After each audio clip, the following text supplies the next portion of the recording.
might have to move our little sign over, huh? Oh, whoa. Knock that down. Don't you have people?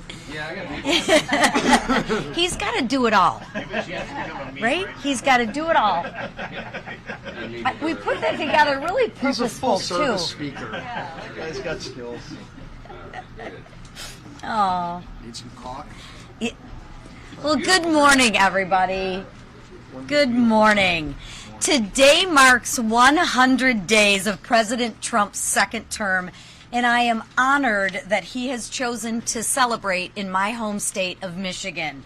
There's no better place to celebrate 100 days than in Macomb County, Michigan.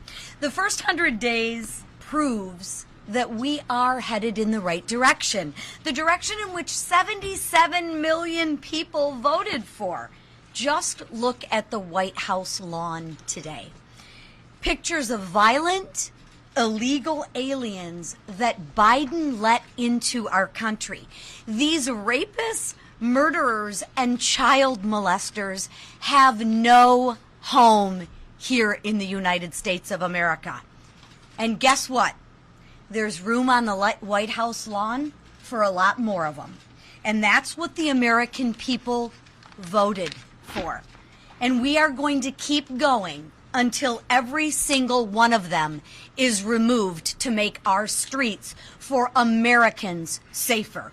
Thankfully, there's a lot less of those illegals coming in now, because apprehensions at the border are down 94%. And Border Patrol averaged the lowest daily nationwide apprehensions in history. President Trump is taking action and Congress is passing border security bills. We've sent a message. The border is closed. Now, on the other hand, Democrats' message is open borders and literally putting violent MS-13 gang members before the American people. That's their message. Look no further than their recent trip to El Salvador, one of which was funded with, yes, taxpayer dollars. Instead of meeting with their constituents, Democrats catered to MS-13 gang members. Not the family of Rachel Warren or the family of Lincoln Riley. No. They would rather have MS-13 gang members who entered our country illegally brought back to the United States. That is the Democratic Party. Own it. On numerous occasions, they have sided with violent illegal aliens and gang members. Democrats are doubling down on their failed agenda. Why? Because they have no plan, no vision, and no leader. Or maybe they do. Maybe their next leader is in MS-13. Meanwhile, House Republicans, we have our leader. And that leader is our president, Donald Trump. He's unleashed American energy, taken out terrorists, and restored common sense by protecting women's sports. And he's achieved all of this in his first 100 days.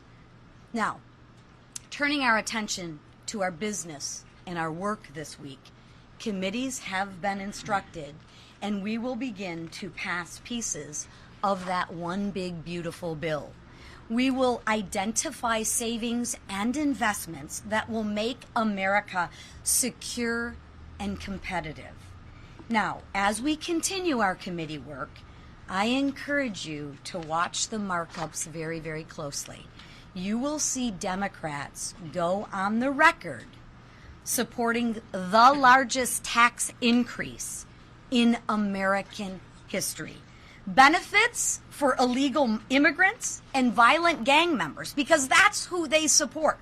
And Democrats want the destruction of American energy and the American energy industry and the good paying jobs that come with that industry. And before Democrats begin their fear-mongering, which we know they'll do, let me be clear. The only cuts that this bill makes are to the waste, the fraud, and the abuse that are in their bloated bureaucracy. And somehow, Democrats will have a problem with those. They ignore the fact of what the American people want. The American people want lower taxes. The American people want good-paying jobs. They want a safe and secure and, most of all, competitive America. That's why House Republicans will continue our work this week to put Americans first and make America safe and secure again. While Democrats who are lost and leaderless fearmonger and fight against the American people's agenda, we will get to work to pass that one great, big, beautiful bill. Now I will turn it over to my freshman colleague, Troy Downing of Montana. Thank you, Troy. Thank you. What's that? Oh. You probably don't I'm need feeling that. towering over there. Well, first of all, to leadership, Speaker Johnson, Leader Scalise, Whip Emmer, and Chair McLean, thank you for allowing me to speak about this. I'm really excited, and thank you all for being here and listening. I'm very excited about this first 100 days. President Trump, in his first term talked about promises made, promises kept, and I think this time it's on steroids.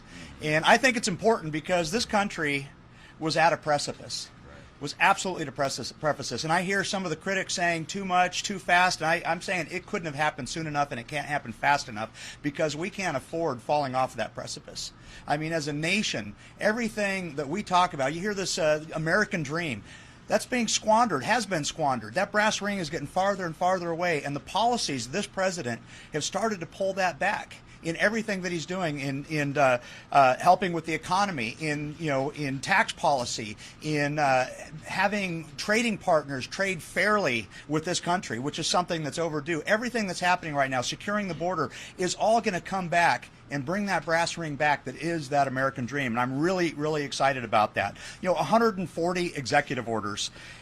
Our job now is to start codifying those so they're not fungible, so that the next administration can't undo that. We need to have policy. We need to have laws passed on that. I'm looking at the investment. Everybody's talking about the trade policies. What has that resulted in? In just this first 100 days, we got $5 trillion being expected to be reinvested in this country, 451,000 jobs. I mean, talk about giving you an ability to rebuild that American dream. I mean, we are on that path. We're looking at gas prices down 6.3%. Earnings on all private sector employees grew 1.4%. Doge. I mean, so many of us are shocked at what they were uncovering. $160 billion, and that comes to about $1,000 per taxpayer in waste, fraud, and abuse that's being crawled back. And it can't happen soon enough. And the other thing that affects my district, affects this entire country, is that invasion at the southern border. And we have seen a stop to that almost instantly. Only 9 illegal aliens were released in the United States since the president was sworn in. That's a 99.99% decrease. I mean, as I said, this couldn't happen fast enough. I believe this country was at a precipice. I think the president is delivering on his promises, and this conference is ready, willing, and able to start codifying this into law so that it continues to claw back everything that is the American dream, everything that's great about this country, and I'm happy to be part of that team. Thank you.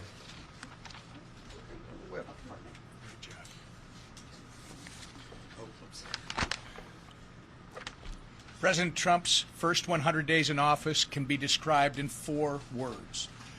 Promises made, promises kept. Thanks to President Trump, the border is more secure than it's ever been, and criminal, illegal aliens are off our streets and out of our country. Under President Trump, American energy is being unleashed. Domestic production empowered, and historic investments have been secured. We've seen waste, fraud, and abuse in the federal government exposed and rooted out like never before. And common sense has replaced the woke nonsense that had saturated our government and way of life. President Trump has moved at a record pace to bring America back from the pit the Biden administration left us in.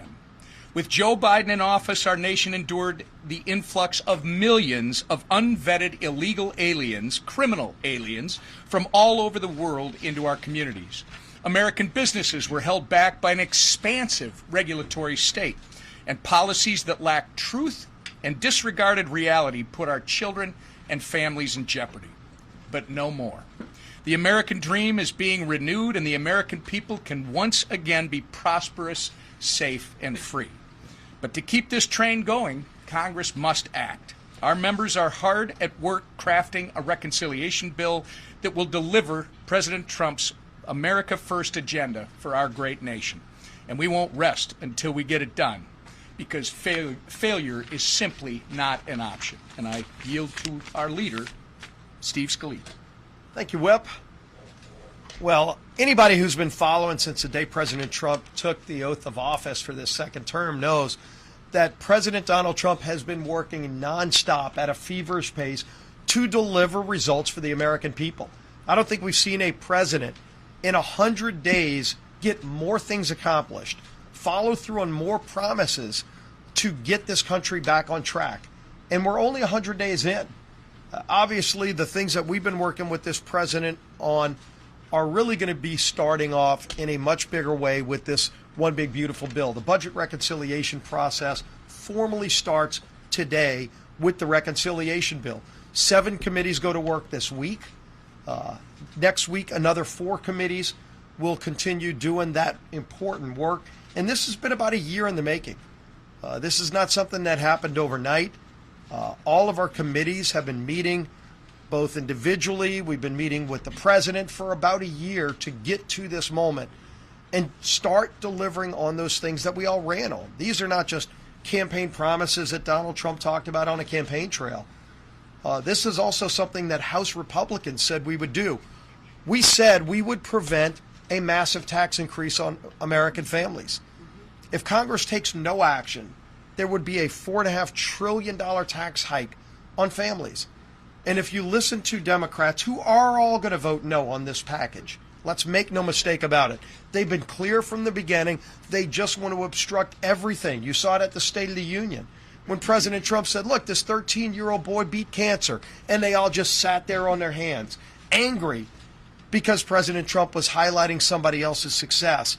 And I think the American people got disgusted when they realized a whole major party in America is just going to oppose anything President Trump does because they hate him as an individual, even when it's good for America. And believe me, preventing a tax increase on over 90% of American families is good for America.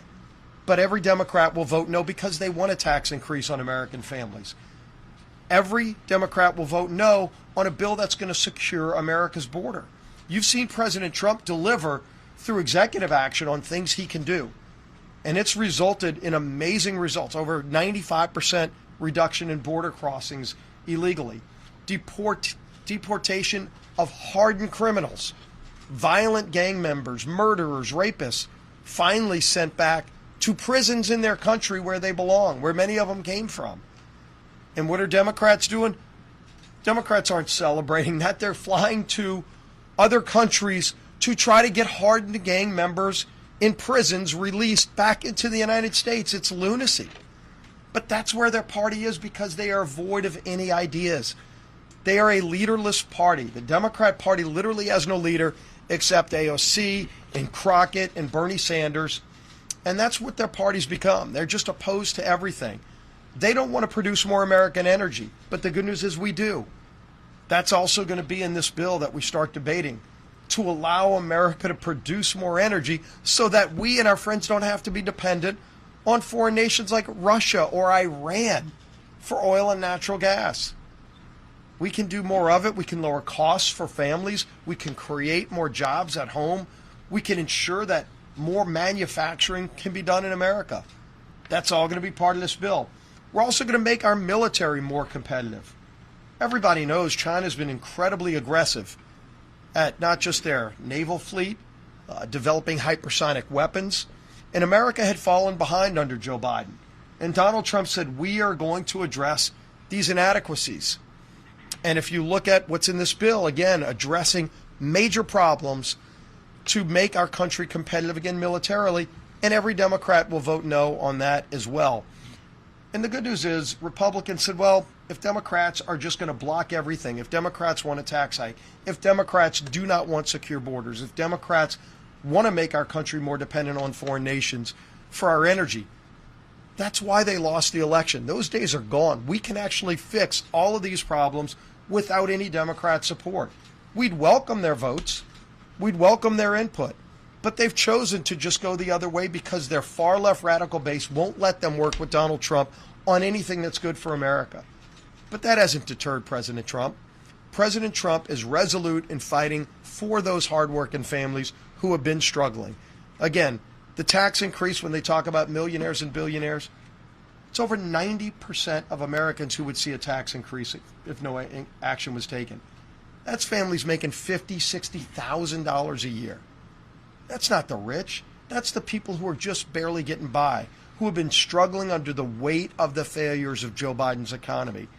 The waitress who's maybe working 2 jobs, barely getting by, and President Trump and this Republican Congress are going to deliver on no tax on tips, so that that single mom who's maybe working 2 jobs can have a little bit more money in her pocket and be able to take her kids on a vacation or invest in our kids' college. That's what we're doing this week as we watch the Democrats oppose everything just because they've become a party derelict of any ideas.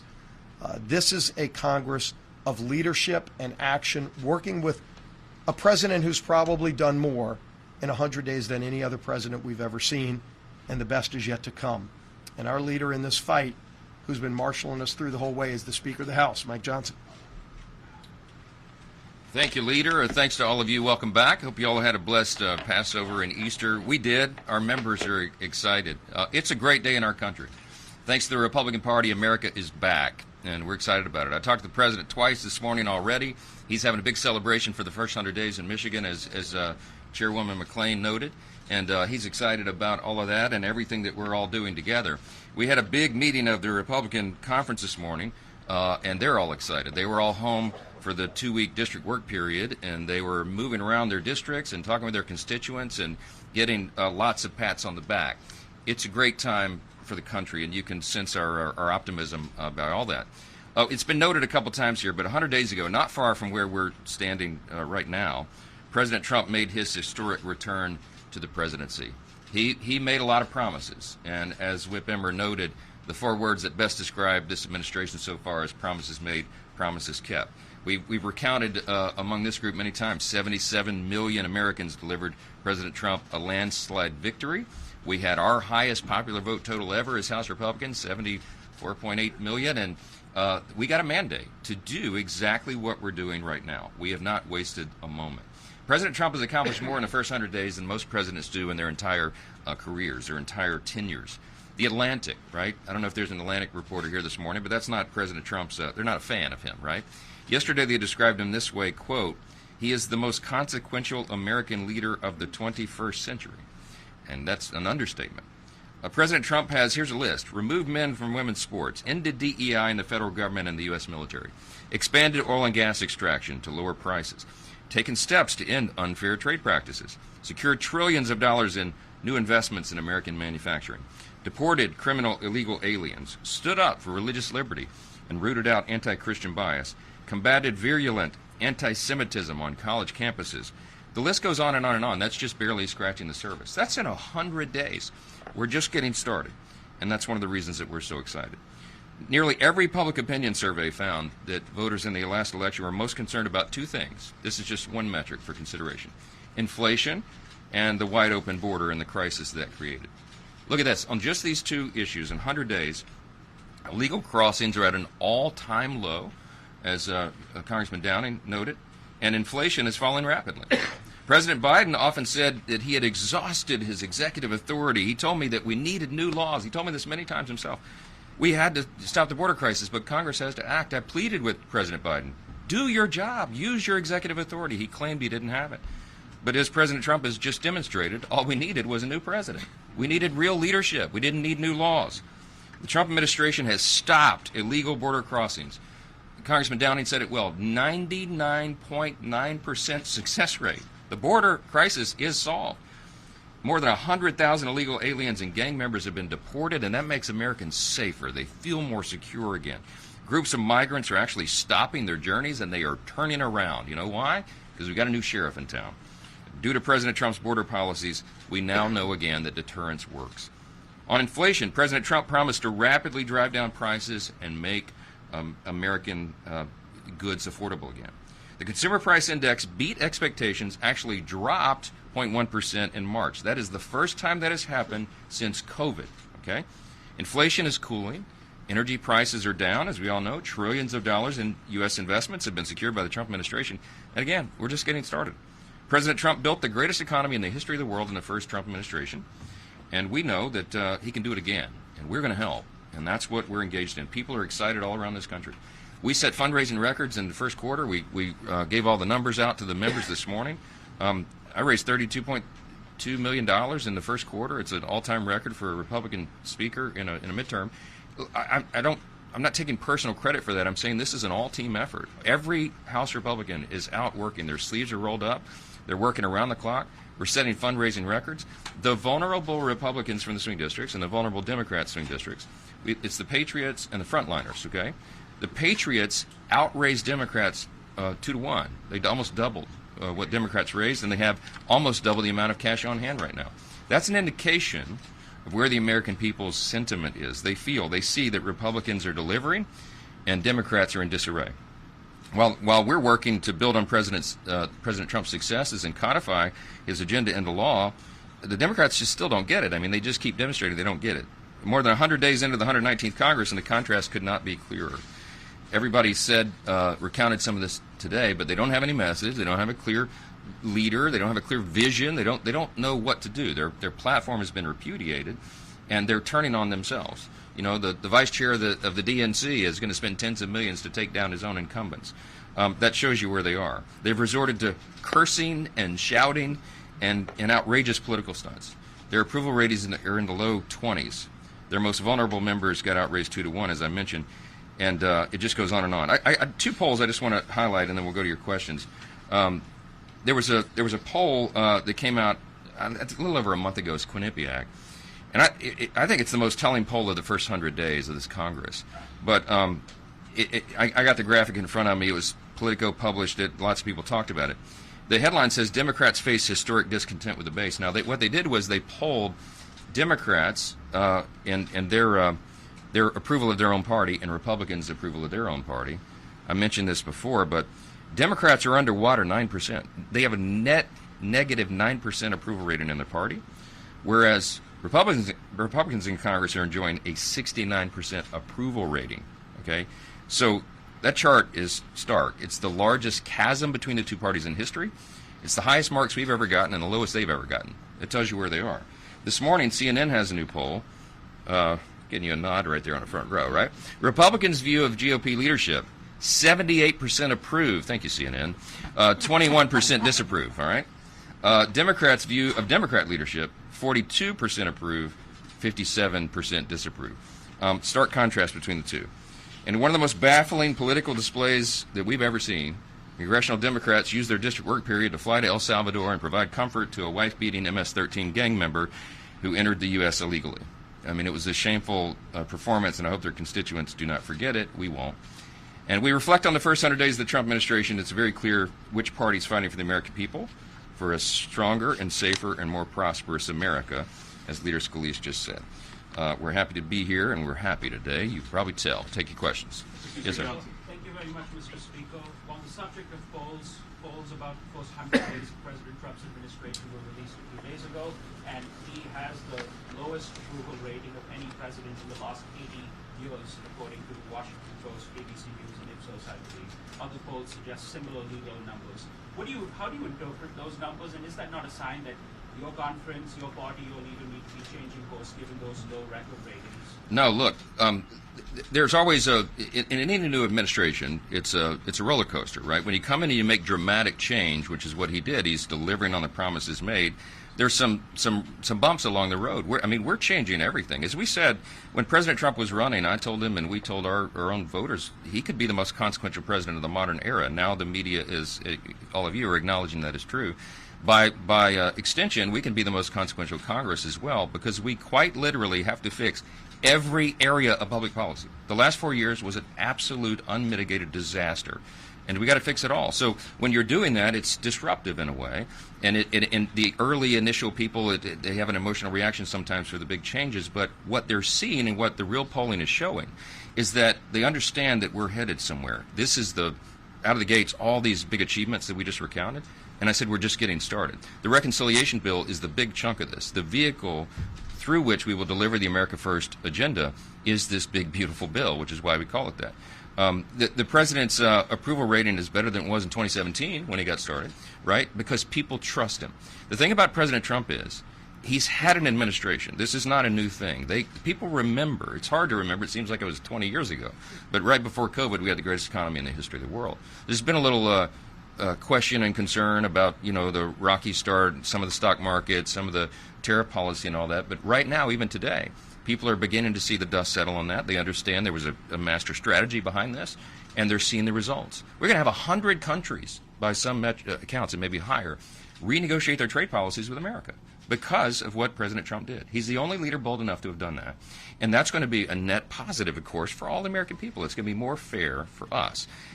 We trust the executive to do that. We trust this executive to do that. And President Trump has had some great achievements. So, look, polling goes up and down. We all talk about it, pros and cons. But at the end of the day, we're going to deliver on these results, and the American people are going to reward us for it. Yeah. Two of your members, Elise Stefanik and Mike Lawler, are both considering runs for governor of New York. Those one seat in particular, Congressman Lawler's seat, may be one of the most competitive in the country. They can't do both. They can't run for governor and Congress.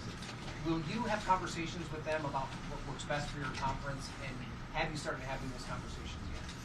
I have lots of conversations. I love them both. They're two of my favorite people and my most trusted colleagues, and they're both super talented, which is why they get talked about for doing other things. We have lots of look, we've got a very talented group here. We have lots of House Republicans who are being courted to run for Senate or governor or do something big. I mean, my preference is that they all stay here with me, right? We get the job done. But I don't begrudge anybody for having other opportunities, and we ultimately support them in whatever they do.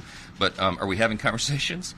We are, yeah, and that's all I'm going to say about it. But I ultimately, look, I support my friends and colleagues. These are more than colleagues; they're friends, and I want all of my friends to do well and go as high as they can, be of their highest and best use to the country. So we'll see how it shakes out. Mr. Speaker Johnson, do you plan on meeting with governors to advise them on how they might restructure their budgets if you're reforming SNAP and Medicaid? Kathy Hochul is working on the New York budget. I'm not sure Kathy Hochul and I are going to sit down and talk about New York's budget. But I will just say this. We're going to be good stewards of the taxpayers' resources, okay? Do not believe the hype. Do not believe the lies the Democrat Party has said.